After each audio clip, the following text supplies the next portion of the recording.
Muy buenos días, Panamá. Hoy es miércoles 1 de marzo. Usted nos ve por Next Canal 21, nos escucha por KW Continente.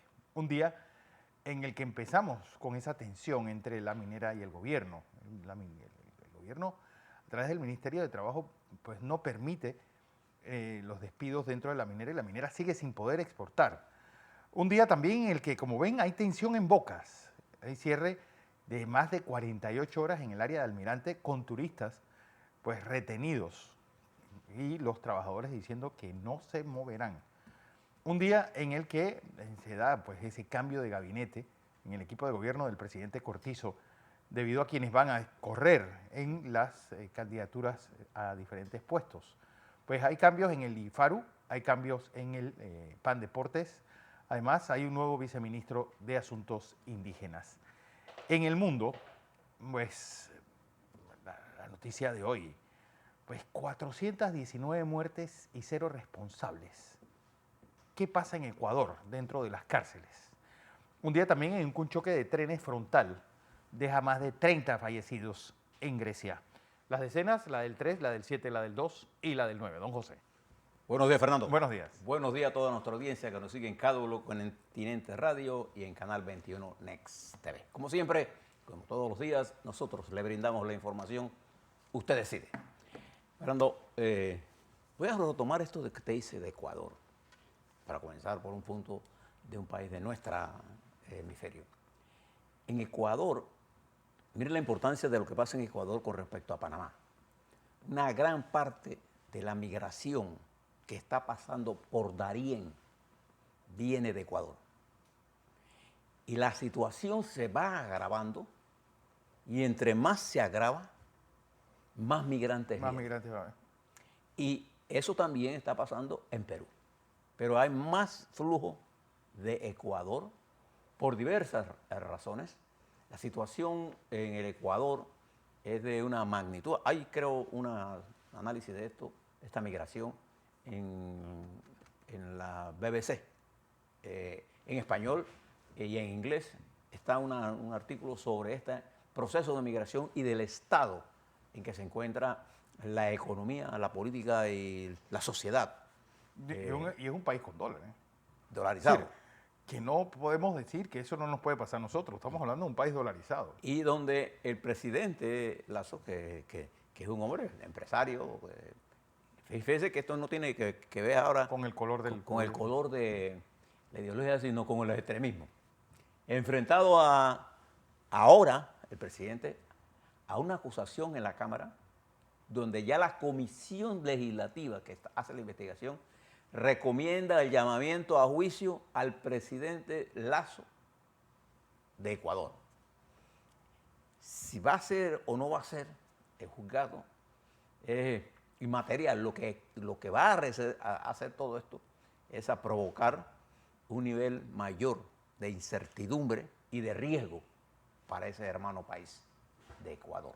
La situación en Ecuador, igual que en Perú, son situaciones graves, ¿no? Con la derrota electoral del presidente Lasso y la derrota en los gobiernos locales y el fortalecimiento de los gobiernos locales en manos del correísmo y en los sectores indígenas y la falta de una lectura correcta del señor presidente de Ecuador, más la pérdida del referéndum constitucional, ha llegado al debilitamiento total.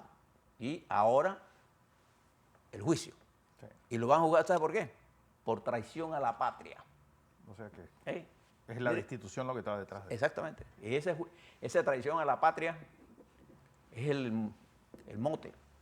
Pero eso que está pasando en Ecuador, contrástelo ahora con lo que está pasando en Nicaragua. En Nicaragua la locura del gobierno lo ha llevado a prohibir las procesiones de Semana Santa. Y ahora los nicaragüenses, si quieren ir a celebrar y a honrar la Semana Santa, lo tienen que hacer dentro de iglesias. Para todos los que conocemos La Nicaragua, devoción que tiene. y la devoción de ese pueblo católico, eso se va a desbordar. Y yo me pregunto qué va a hacer el presidente o este tirano, o tiranuelo, por qué decirle alguna que... Pues tirano ya es demasiado para él. Y su Pues esposa. es un tiranuelo. ¿A quién se le ocurre? ¿Y usted sabe por qué está haciendo eso? Para impedir que las procesiones se conviertan en manifestaciones. La locura de empieza es, la gente va a las procesiones.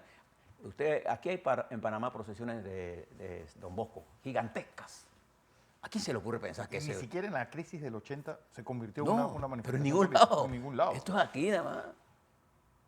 Bueno, y cierta medida en Cuba que eso está restringido.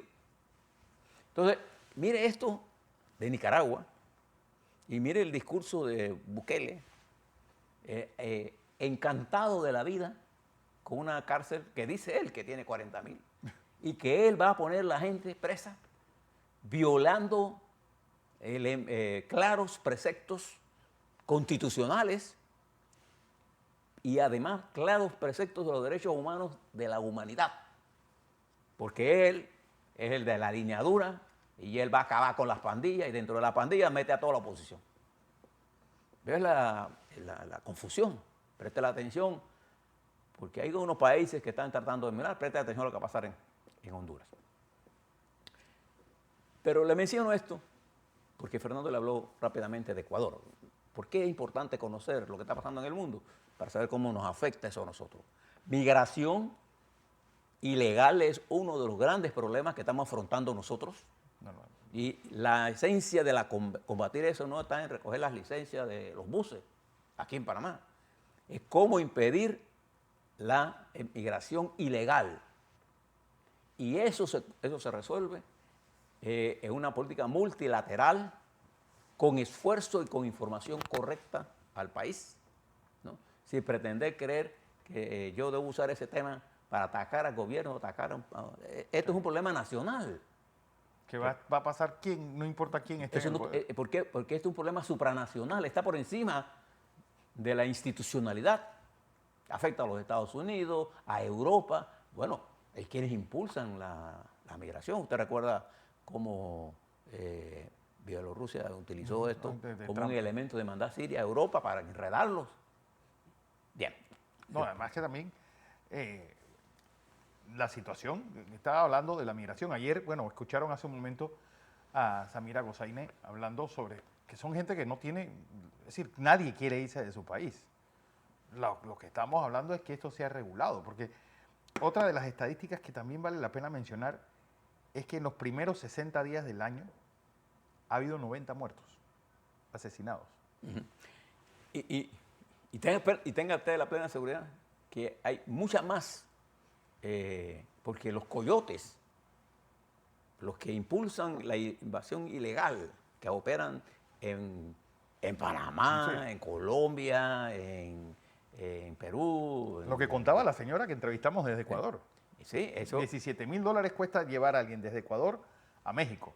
Y Parte de la plata se paga en Ecuador y una parte se paga en Darién. Y una parte de eso está impulsado por el crimen organizado que le interesa utilizar las mulas para traficar. Por eso Darién se ha convertido en un escenario de los carteles de la droga de Colombia. Y fíjese que Petro sigue olvidando a Panamá. Sí, nosotros no estamos en... No menciona a Panamá para nada. Y eso es parte de la ignorancia de él de ocultar el papel que Colombia no está jugando en el control de la migración ilegal. Esa es la realidad. Por eso nosotros le hablamos de estos temas. Pero yo iba a comenzar diciéndole que hay un artículo que publica este gran intelectual panameño Marjaén Suárez, que me llegó a mí, no sé en qué periódico está, no quiero decir ningún periódico, porque normalmente Creo que en La Estrella. aparece en La Estrella, Aparece en La Estrella. los errores de Vladimir Putin en su guerra contra Ucrania. En ese extraordinario artículo, Omar, que es geógrafo, entre otras cosas, establece que Putin comenzó su invasión diciendo Sí, que Rusia, en La Estrella de Panamá. bueno, Rusia y Ucrania son una sola, la más grave y más grande de las mentiras. Eso es totalmente falso. Si hay un país que ha sufrido, no solamente el ataque de Putin, desde la Unión Soviética, las invasiones y las acciones dentro de su territorio ha sido Ucrania. Ha sido Ucrania. Y si hay un país que pagó un precio alto en su lucha contra el fascismo, fueron los ucranianos. Bueno, él menciona los errores de Putin. Y este lo menciona entre uno de los errores de Putin. Señala también como errores de Putin la sobreestimación de su ejército, que lo consideraba el segundo ejército más grande del mundo, y demostrado en Ucrania la incapacidad de ese ejército, atrapado ahora en un ejército paralelo de uno de los oligarcas que está haciendo dinero con los asesinatos que cometieron en Ucrania, cometieron en Libia y en África, el grupo Wagner. Y que incluso es un reto al propio Siria, ejército. En Siria, no en Libia. En Siria. No. Y en Y Libia, en Libia también. Ellos actuaron en Libia. No, en Libia. Uno de los apoyos más importantes que tuvo el líder, Gaddafi no, el líder militar, que estuvo en Rusia, en Libia, vino del ejército de Putin. De Wagner. De los Wagner.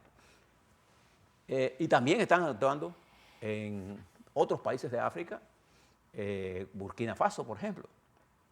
Entonces, ese es otro error. El otro error de Putin, de los que menciona Omar Jaén, es el error de Putin de pensar que esta Europa decadente, llena de hedonismo, de homosexuales. De la agenda LGBT, así lo mencionó. Esa no iba a reaccionar frente a él porque él es el líder, el poderoso. Eso era la misma teoría del Cirilo el patriarca. El patriarca, que apoya a estos mismos. Bueno, esa Europa decadente que hablaba Putin se alzó con firmeza, a pesar del debilitamiento que dejó el presidente de los Estados Unidos, Trump, a aislar a Alemania, a golpear duramente a la OTAN. La OTAN hoy está más fortalecida y Europa le respondió a Putin con firmeza. Y los ex-estados de Rusia, no tienen la menor disposición de volver a ser parte de esa autocracia. Me gusta esa frase del zar sin corona. Sí. Se cree Vladimir Putin. Eso es lo que es él. Y además analiza el papel de Rusia, de China, en este proceso. Es interesante este artículo, como siempre, que nos presenta hoy Omar Jaén Suárez. Está en el Estrella de Panamá. Estrella de Panamá. Está bien, como siempre, redactado, un artículo digno para que usted mire esto con cuidado. Pero mientras eso está ocurriendo, fíjese el efecto de las cosas que están pasando en Nigeria. ¿Y por qué nos debe interesar Nigeria a nosotros?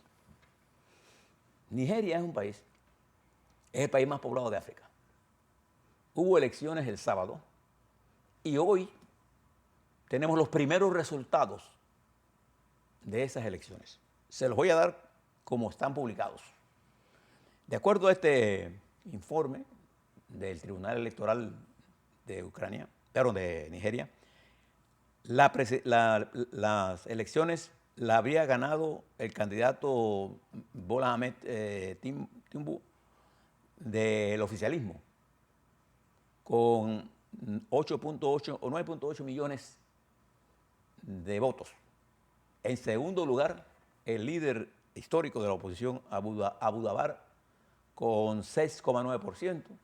Y el tercer lugar estuvo en manos de Abiy, un hombre que logró sacar los votos juveniles con 6,1 millón.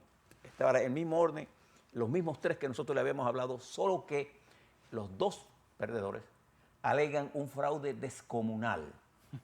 Pero le quiero llamar la atención a esto.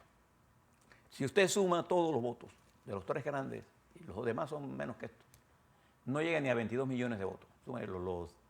Redondéalo a 10, a 6, a 7, son 17, a 6, son 23 millones de votos, de un potencial de votos de 93 millones. Es decir, el candidato que marca al frente estaría contra un 11 a 12% del voto general. Está por confirmarse si el candidato oficialista que está siendo acusado de fraude sacó 25% en 24 de los 36 estados. Ese dato todavía no es oficial. De confirmarse, entonces ganaría en primera vuelta. De no confirmarse, de no haberlo podido hacer, entonces habrá una segunda vuelta entre el candidato oficialista y el candidato Abdabar de la oposición. Pero en este momento lo que hay es un pandemonio en ese país, Nigeria, que es un país estratégico de África. Y todo el mundo está pendiente de eso.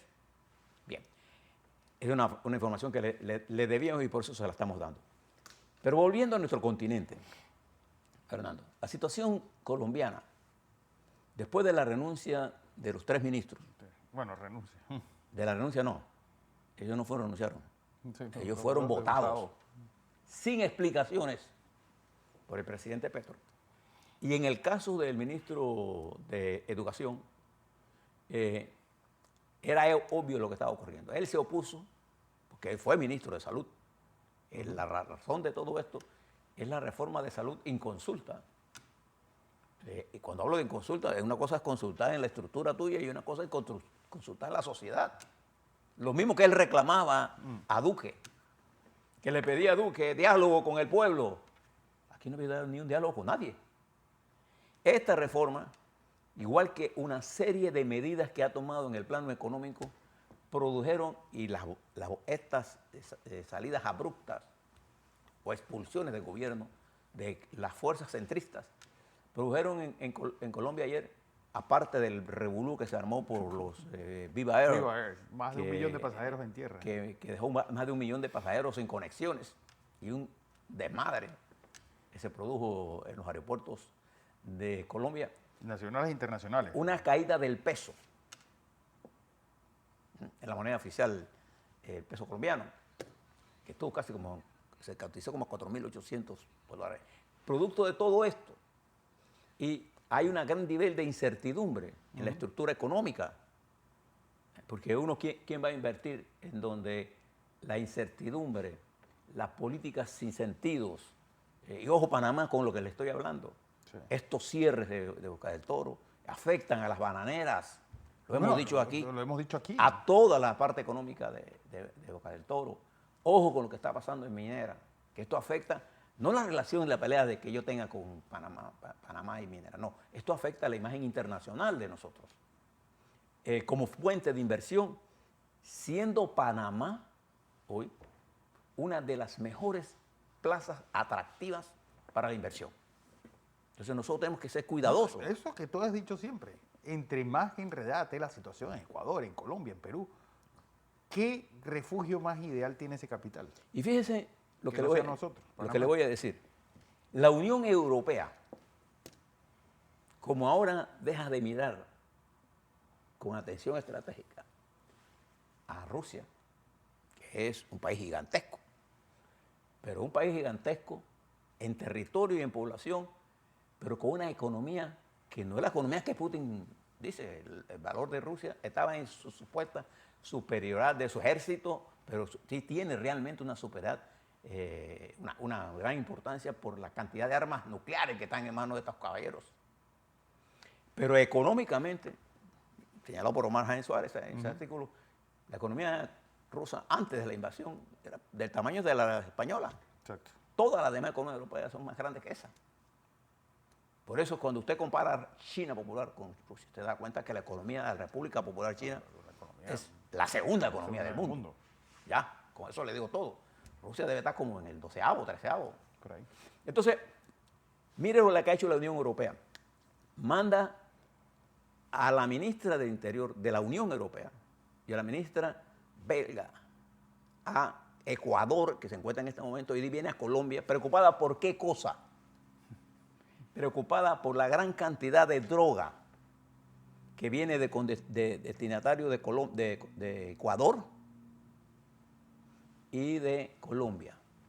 ¿Por dónde pasa esa droga? Por aquí. Una parte de esa droga pasa por aquí. Entonces, la Unión Europea, que intenta y va a hacer lo posible, hace unas semanas estuvo por Argentina, Chile y Brasil, nada más y nada menos que el canciller alemán. Y Gran Bretaña, que ayer logró un acuerdo con la Unión Europea para las fronteras de de Irlanda del Norte, flexibilizar esto, y si lo resuelve una de las contradicciones fundamentales entre Europa Inglaterra tiene sus ojos puestos en nosotros. ¿Se da cuenta?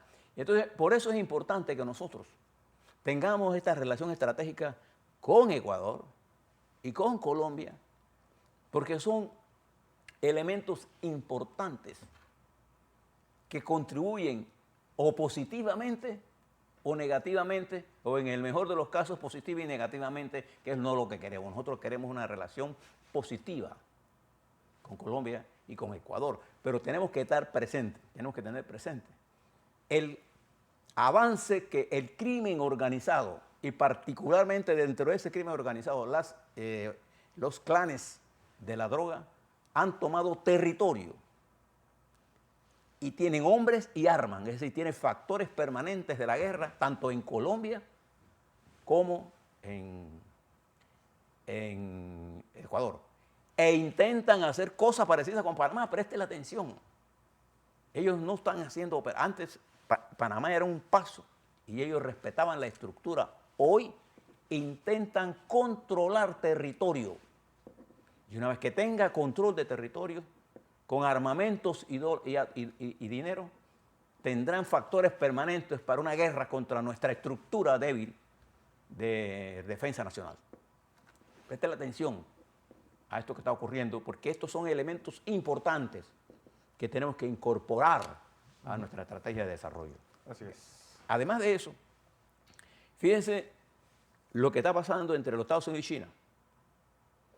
Con la decisión de los Estados Unidos de que las oficinas federales de los Estados Unidos no usen la red TikTok.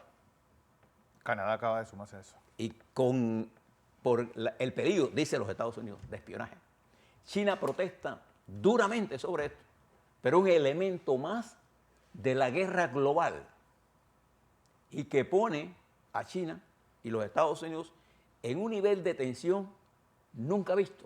Recuérdese cuando Rusia era el enemigo fundamental del mundo occidental, Kissinger, con su gran capacidad estratégica, logró incorporar a China. Bajo la égida americana. Bajo la égida americana, y al abrir relaciones logró separar a China de esta relación que a China no le valía nada, porque a China realmente le interesa más la Unión Europea, Europa del mercado, y el mercado, ¿no así? Y el mercado de los Estados Unidos, pero en su guerra China tiene como un enemigo a los Estados Unidos y este concepto ideológico está afectando la estrategia de desarrollo de la República Popular China en su relación con nuestro país. Entonces, en marco de toda esta discusión, se está dando la campaña electoral 2024 en la República de Panamá. Entonces, es importante que usted tenga todos estos elementos, lo que está pasando en nuestra América, este manejo infantilismo de izquierda que tienen algunos dirigentes, o ese populismo de derecha y ese deterioro de la institucionalidad y de la democracia, no solamente en nuestro país, en Europa pasa igual, en Rusia no existe. Y en China hay un gobierno unipartidista. Sí. Y entonces estos movimientos, sin la capacidad de repensar la nueva situación que se crea, le vendan a ustedes ilusiones de un desarrollo compartido, lo que dice el señor Petro o lo que dice Xi Jinping allá en China, de la distribución más equitativa de la riqueza. Pero eliminando la riqueza, solo queda la pobreza. A la vuelta, vamos a hablar de Panamá, lo que está ocurriendo en el plano político, los impactos de todo lo que está dándose, las campañas, los temas, y por dónde van los medios y por dónde va nuestro pueblo.